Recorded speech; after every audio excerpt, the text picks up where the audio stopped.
Miércoles 18 de febrero del 2026. ¿Qué nos enseñan estos pasajes bíblicos sobre la naturaleza y la misión de Jesucristo? Los títulos divinos de Cristo, Isaías 9:6. Este texto profetiza el nacimiento del Mesías y le atribuye títulos claramente divinos. Admirable consejero, Dios fuerte, Padre eterno, príncipe de paz.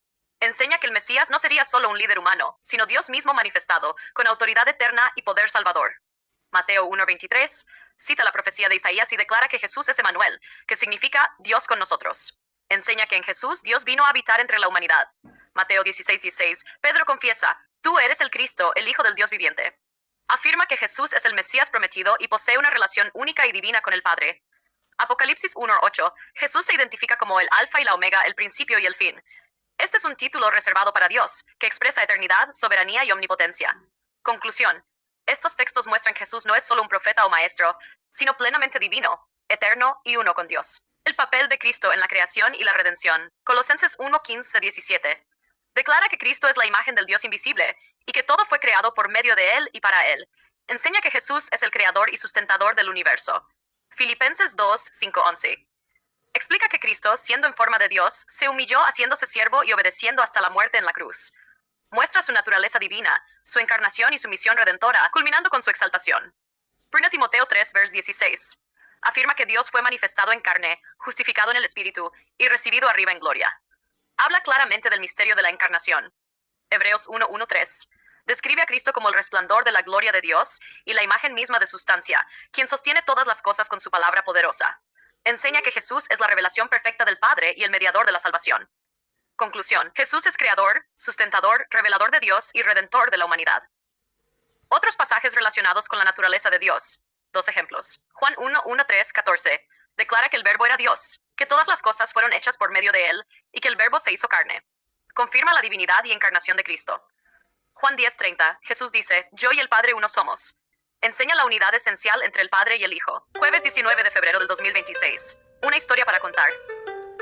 Alvin Plantinga dijo una vez, esta demostración abrumadora de amor y misericordia, es decir, el sacrificio de Jesús, no es simplemente la mejor historia jamás contada, es la mejor historia que podría contarse. Tenemos una historia para contar. Jesús dijo, les digo que muchos profetas y reyes quisieron ver esto que ustedes ven y no lo vieron. Quisieron oír esto que ustedes oyen y no lo oyeron. Luke 10:24. Por miles de años, innumerables personas esperaron el día en el cual llegaría el Mesías prometido, ya fuera el pueblo judío, aferrado a las profecías, o los sabios de tierras lejanas como Persia. La esperanza de la venida del Redentor estaba viva en sus corazones. Muchos murieron antes de ver el cumplimiento de esta promesa. Pero a lo largo de la historia, Dios dio destellos del Salvador que vendría. En el jardín del Edén, tras la caída de la humanidad, Dios proporcionó el primer rayo de esperanza a Adán y Eva. La promesa de una simiente, que un día aplastaría la cabeza de la serpiente. Gen 3:15. Como símbolo de la victoria definitiva de Cristo sobre el pecado y la muerte. Generaciones más tarde, Abraham fue testigo de otra señal cuando Dios le proporcionó un carnero enredado en un matorral como sustituto de su hijo Isaac. Genani 22:3. Este acontecimiento presagiaba a Jesús, el sacrificio definitivo que tomaría nuestro lugar en la cruz. Jacob, en su sueño, vio una escalera que se extendía entre el cielo y la tierra, con ángeles que subían y bajaban por ella. Esta escalera simbolizaba a Cristo, el puente entre Dios y la humanidad, lo cual Jesús confirmó en Juan 1:51. Moisés vio un símbolo de salvación cuando Dios le ordenó levantar una serpiente de bronce en un poste, para que todos los que la miraran fueran sanados de las mordeduras mortales de las serpientes. Número 21:8-9.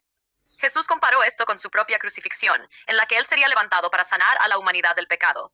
Juan 3:14. Los israelitas vieron a Cristo prefigurado en el sistema del santuario.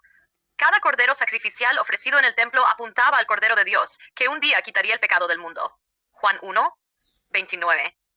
El Cordero Pascual, cuya sangre salvó a los israelitas de la muerte en Egipto, también simbolizaba la sangre de Cristo que nos salva de la muerte eterna. Hoy, al mirar atrás, vemos el cumplimiento de todas estas profecías antiguas. Tenemos la historia completa de Jesús, su venida, su sacrificio y su resurrección. Jesús es el verdadero deseado de todas las naciones. A2, 7, R95. El que vino a revelarnos al Padre. Juan 14:9. Él es Dios con nosotros. 1:23.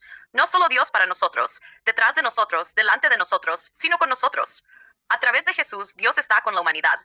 Tenemos una historia para contar. Viernes 20 de febrero del 2026. La misión de Cristo. El conocer a Dios es amarle. Su carácter debe ser manifestado en contraste con el carácter de Satanás. En todo el universo había un solo ser que podía realizar esta obra. Únicamente aquel que conocía la altura y la profundidad del amor de Dios podía darlo a conocer. Sobre la oscura noche del mundo debía nacer el sol de justicia, trayendo salud eterna en sus alas. A la luz de la vida del Salvador, el corazón de cada uno, aún desde el Creador hasta el príncipe de las tinieblas, será revelado. Satanás presentaba a Dios como un ser egoísta y opresor, que lo pedía todo y no daba nada, que exigía el servicio de sus criaturas para su propia gloria, sin hacer ningún sacrificio para su bien. Pero el don de Cristo revela el corazón del Padre. Testifica que los pensamientos de Dios hacia nosotros son pensamientos de paz y no de mal. Ger 29:11. Declara que, aunque el odio que Dios siente por el pecado es tan fuerte como la muerte, su amor hacia el pecador es más fuerte que la muerte. Habiendo emprendido nuestra redención, no escatimará nada, por mucho que le cueste, de lo que sea necesario para la terminación de su obra. No se retiene ninguna verdad esencial para nuestra salvación, no se omite ningún milagro de misericordia, no se deja sin empleo ningún agente divino, se acumula un favor sobre otro, una dádiva sobre otra. Todo el tesoro del cielo está abierto a aquellos a quienes Él trata de salvar.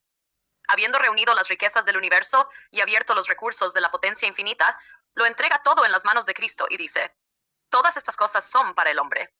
Úsalas para convencerlo de que no hay mayor amor que el mío en la tierra o en el cielo. Ibid, capítulo 5, 40.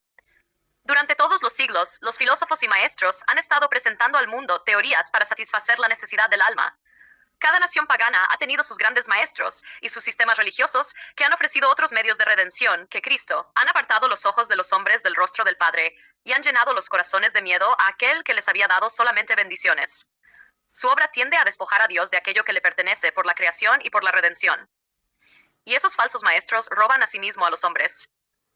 Millones de seres humanos están sujetos a falsas religiones, en la esclavitud del miedo abyecto, de la indiferencia estólida, trabajando duramente como bestias de carga, despojados de esperanza o gozo o aspiración aquí y dominados tan solo por un sombrío temor del futuro.